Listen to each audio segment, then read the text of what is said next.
बिस्मिल्लाहिर्रहमानिर्रहीम। अस्सलाम वालेकुम फ्रेंड्स, कैसे हैं आप सब लोग। उम्मीद करता हूँ आप सब लोग खैर खैरियत से होंगे। मैं हूँ शेख अब्बास और आप देख रहे हैं मेरा यूट्यूब चैनल। तो फ्रेंड्स, आज हम एक और डेयरी फार्म पे मौजूद हैं। उनके ऑनर से आपकी मुलाकात करवाएंगे, लेकिन उससे पहले जो भाई हमारे चैनल पे नए आए हैं वो जल्दी से हमारे चैनल को सब्सक्राइब करें, वीडियो को लाइक करें और ज़्यादा से ज़्यादा शेयर करें। तो फ्रेंड्स, बगैर वक्त ज़ाया किए चलते हैं ऑनर की तरफ और उनसे आपकी मुलाकात करवाते हैं। अस्सलाम वालेकुम सर जी। वालेकुम क्या हाल चाल है सर? ठीक ठाक ठीक है। खैरियत सर, सबसे पहले तो अपना नाम और अपने फार्म की लोकेशन बता दें। है जी। मेरा नाम डॉक्टर अली रज़ा है ठीक है। और ये फार्म जलालाबाद शुमाली तहसील ज़िला मुल्तान में वाक़ है। ठीक है। और ये भाई इसको रन कर रहे हैं मेरे भाई इशफाक सिंगड़ा साहब। ठीक हो गया। तो मैं उसको as a consultant look after कर रहा हूँ। ठीक हो गया। अच्छा सर, ये बताएं कि ये फार्म का काम आपको स्टार्ट किए हुए गायों का, ये कितने अरसे से आपने ये काम? ये हम तकरीबन 10-11 बरस हो गए हम इसे अच्छा। काम को स्टार्ट किए हुए और हमने एक जानवर से इसका स्टार्ट लिया था।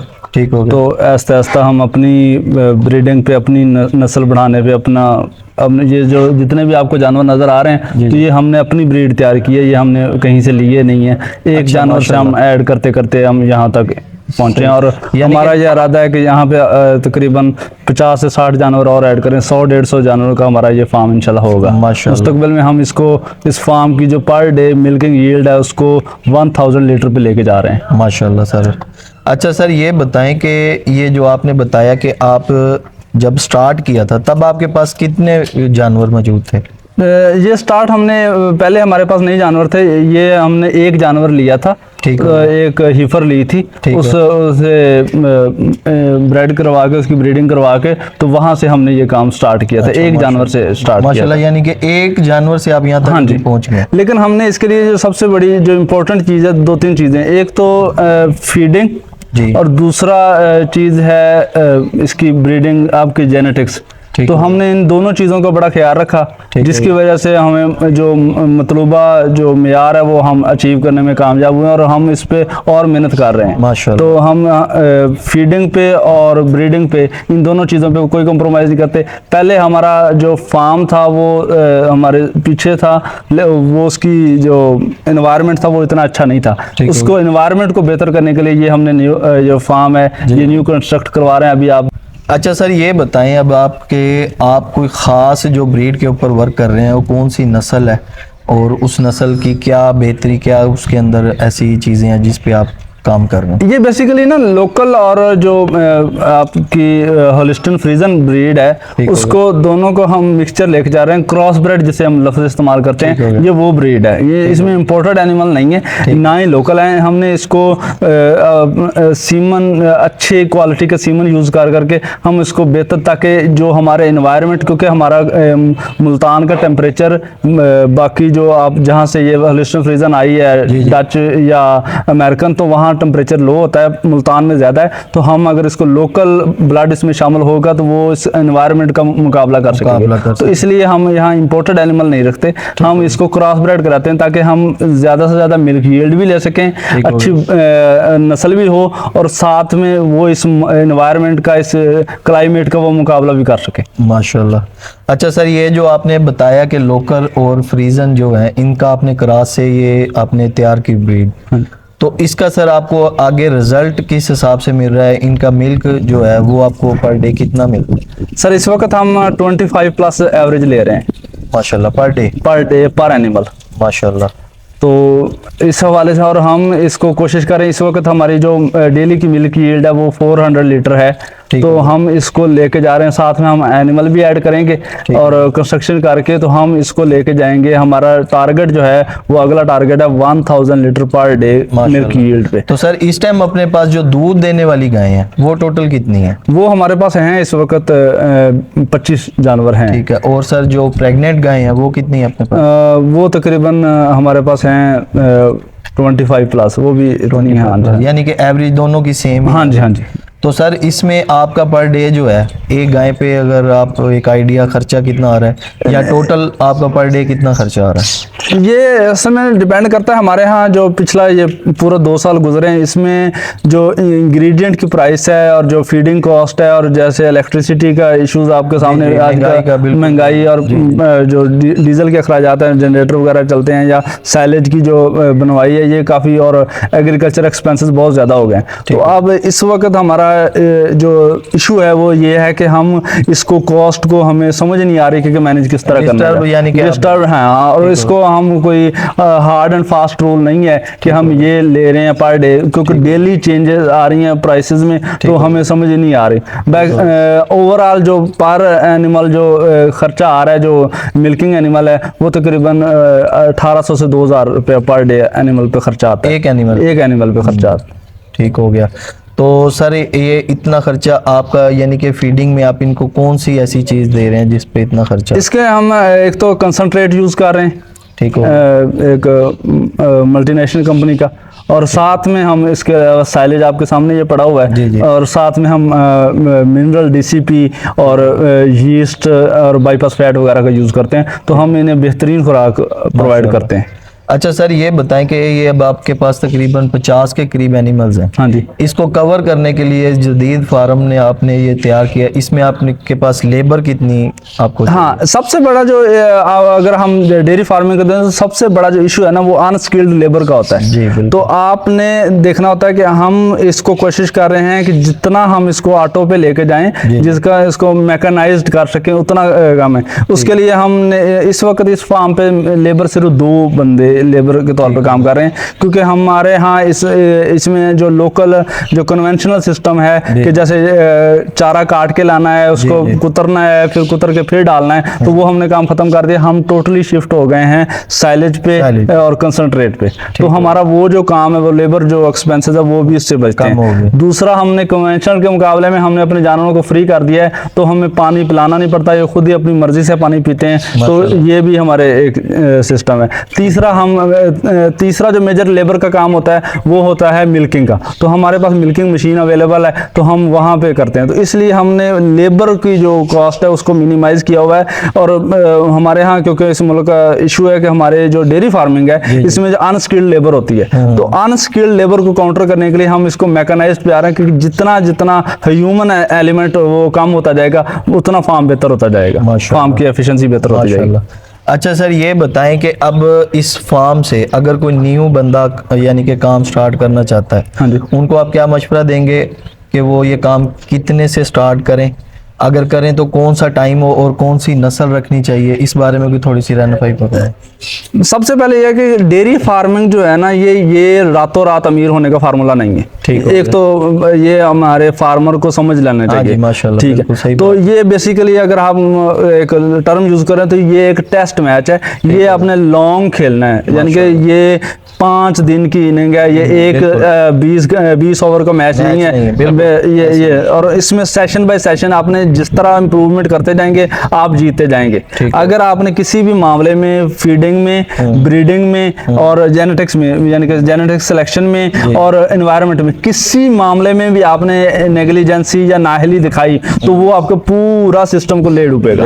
बिल्कुल। तो एक तो ये है। दूसरा, इसमें मैं ये नहीं कर सकता, हाँ वो डिपेंड करता है कि आपने कितना लेवल पे फार्म शुरू करना है। अगर आपने जितने भी लेवल का काम शुरू करना है तो पहले आप इस तरह करेंगे, अगर आपके पास 1 करोड़ की इन्वेस्टमेंट मैं मिसाल दे रहा हूँ, तो आपने कोशिश ये करनी है कि 50 लाख को, हाफ को ना आपने इस्तेमाल करना है, उसमें सारी चीजें बनानी है, उसको लेके चलना है। जैसे जैसे आपका फार्म बेहतर होता जाएगा, बड़ा होता जाएगा, आप उसमें से आपकी इन्वेस्टमेंट, कभी भी ये ना कीजिएगा कि 1 करोड़ की इन्वेस्टमेंट है तो 1 करोड़ ही लगा दें, तो वो फिर आप टोटल इन्वेस्टमेंट जितनी है उसका हाफ आप लगाएं। हाँ जी, आप बैकअप के पास रखें। और वो ऐसा तो, लेकिन जब आप बैकअप पे रखेंगे तो फिर आप फीडिंग पे कोई कंप्रोमाइज नहीं करेंगे, आप जेनेटिक सिलेक्शन पे कोई कंप्रोमाइज नहीं करेंगे, और आप एनवायरनमेंट पे कोई कंप्रोमाइज नहीं करेंगे। अगर आपने एक ही मर्तबा सारे पत्ते आपने शो कर दिए, तो उससे ये होगा कि आपके पास फिर बैकअप प्लान कर लो, कोई किसी किस्म का यहाँ पे डेली नए से नए चैलेंजेस आते हैं, तो आपको वो चैलेंजेस से निपटने के बाद आपके पास बैकअप होगा। तो ये एक बहुत सारे फार्मर जो हमारे यहाँ आते हैं वो इस तरह करते हैं कि अगर उनके पास 5 करोड़ की इन्वेस्टमेंट है तो वो 5 करोड़ का पहले दिन ही शेड खड़ा कर लेते हैं, उसके बाद उनके पास जानवर की सिलेक्शन के लिए, उनकी फीडिंग के लिए पैसे ही नहीं होते, और वो बाद में वो समझ नहीं आ रही होती कि क्या करना है। तो ये हमारे यहाँ जो तीसरी बात जो मैं कहना चाहता हूँ कि हमें किसी न किसी फार्मर अगर कोई नया काम करना चाहता है तो वो किसी सक्सेसफुल और किसी अनसक्सेसफुल के पास जाए, उसे पूछे कि आप सक्सेसफुल क्यों हुए हैं और आप अनसक्सेसफुल क्यों रहे हैं, तो उन दोनों को वो कंपैरिजन करके फिर वो अपनी गाइडलाइन तैयार करेगा अपने। सर हमारी वीडियो बनाने का मकसद और ये इस तरह आपके पास फार्म पे आना और मज़ीद लोगों तक फार्म पे जाने का असल मकसद ही ये है कि हमारे जो नए लोग ये काम स्टार्ट करना चाहते हैं हम उनकी रहनुमाई फरमाएं। ठीक, तो आपका भी माशाल्लाह बहुत शुक्रिया कि आप अपने एक्सपीरियंस जो है वो हमसे शेयर कर रहे हैं और नए लोगों तक अपना जो है ये चीज़ पहुंचा रहे हैं। अच्छा सर, अब ये बताएं कि आपने ये तो बता दिया कि मतलब कितने से स्टार्ट करना है, नया काम क्या करना है, नस्ल के बारे में कि भाई ये कौन सी सर नस्ल असल में ना मतलब इसमें जो इसका क्रास में रखनी चाहिए इसमें हाँ असल में इसमें प्रॉब्लम ये होता है कि आपका एनवायरनमेंट आप कैसा दे सकते हैं। ठीक हो गया। अगर तो आपके पास इतना सरमाया है, ठीक है, और आपके पास फुली ऑटोमेटिक सिस्टम कोई बात तो आप लेके आ सकते हैं, तो आप इंपोर्टेड पे, टोटली इंपोर्टेड पे भी जा सकते हैं, प्योर ब्लड पे भी जा सकते हैं। ठीक हो गया। ये डिपेंड करता है कि आपके पास सरमाया कितना है और आपका एनवायरनमेंट कैसा है। ठीक है, ये इस पे डिपेंड करता है। नहीं आप मशवरा क्या देते हैं कि नहीं, पाकिस्तान इसमें हार्ड एंड फास्ट रूल नहीं है। ठीक हो गया। इसमें हार्ड एंड फास्ट रूल आपने असल में ना जो मैनेजमेंट का मतलब यही होता है कि आपने अपने रिसोर्सेज को किस तरह बेहतरीन इस्तेमाल करना है। ठीक हो गया। जिस तरह आप बेहतरीन इस्तेमाल करेंगे वो आपने अपने एनवायरनमेंट को देखेंगे। अगर आप भैंसों का रख सकते हैं तो भैंसों भी अच्छा कारोबार है, लेकिन जो भी है ये हाँ ये नहीं है कि आप रात को सोएं और सुबह अमीर हो जाए। ये लंबा काम है। ये एक जैसे मैंने पहले लफ्ज इस्तेमाल किया था, टेस्ट मैच है, सेशन बाय सेशन चलना है और लंबा चलना है। ठीक हो गया। अच्छा सर ये बताएं कि एक डेयरी फार्म में जो देखना चाहिए कि भाई डेयरी फार्म है तो उसे सिर्फ मिल्क से ही आप लोग अर्निंग करते हैं या आपका इससे कोई मजीद भी इससे आप अर्निंग का कोई सोर्स आपके पास है इस जगह से? जो डेयरी फार्म का जो आप अगर मिल्क यील्ड देखें तो मिल्क यील्ड आम तौर पर ये कंसीडर की जाती है डेयरी फार्म की लैंग्वेज में, वो हम कहते हैं कि ये रनिंग एक्सपेंसेस को काउंटर करता है, टोटल रनिंग कॉस्ट, यानी कि जो रोजमर्रा के अखराजात हैं, जैसे फीडिंग कॉस्ट है, जैसे लेबर के इलेक्ट्रिसिटी बिल्स हैं, तो यूटिलिटी बिल्स वगैरह, और जो मेडिसिन के खर्चे हैं, सीमन के खर्चे हैं, बाकी सारे खर्चे हैं, वो आपने आपके मिल्क यील्ड इतनी होनी चाहिए कि वो सबको काउंटर करे, आपको अपने पल्ले से न लगाने पड़े। ठीक हो गया। लेकिन जो आपका प्रॉफिट है वो प्रॉफिट होता है कि हर साल अगर आपके 40 जानवर प्रेग्नेंट हुए हैं और वो 40 जानवर आपके जब उन्होंने बच्चा दिया तो जो बच्चे बड़े होंगे वो आपका मुनाफा होगा। ठीक। तो जितनी अच्छी सिलेक्शन आपकी सीमन की होगी वो बच्चे उस लेवल पे होंगे तो वो उनका उतना ज्यादा आपको रेट मिलेगा। आपकी ब्रीड अपनी होगी तो वो उसका ज्यादा रेट मिलेगा। ठीक है, तो वो असल आपका प्रॉफिट वो है।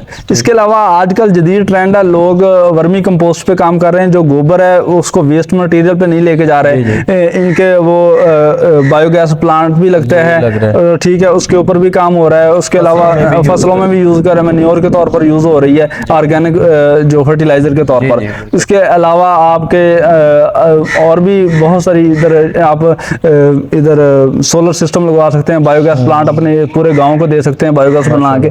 तो ये मुख्तलिफ चीज़ें। हाँ, फिर उसके बाद जो सबसे इंपॉर्टेंट चीज़ है जिसमें इस वक्त पाकिस्तान नहीं आ रहा और हम इस पे मुस्तकबिल में काम करना चाह रहे हैं, वो है मिल्क की वैल्यू एडिशन।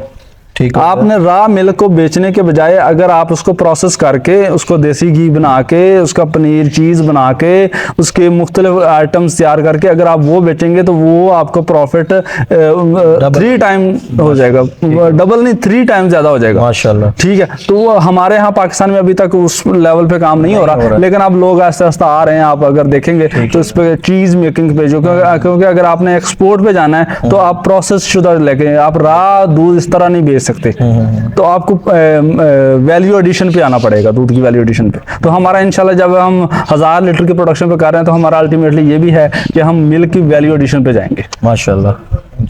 अच्छा सर ये बताएं लास्ट में कि एक न्यू फार्मर जो है यानी कि अच्छा काम करने वाला, ठीक है, उसकी कामयाबी का कोई 3 ऐसे 4 कोई टिप्स ऐसे बताएं कि जिस पे वो अमल करके अपने फार्म को कामयाब कर सके। एक तो ये है कि आपने अपनी जो ब्रीड जेनेटिक्स है उस पर कॉम्प्रोमाइज नहीं करना, और दूसरा फीडिंग पे कॉम्प्रोमाइज नहीं करना। ठीक हो गया।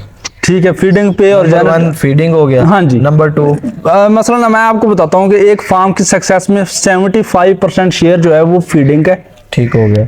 15% जेनेटिक्स का है, ठीक हो और गया। 10% एनवायरनमेंट का है, हाउसिंग का है, ये चीजें आ जाती ठीक हो गया। हैं। तो लेकिन अगर इनमें से कोई एक चीज भी जीरो हुई जी तो वो सबको मल्टीप्लाई जीरो कर देगा। बिल्कुल।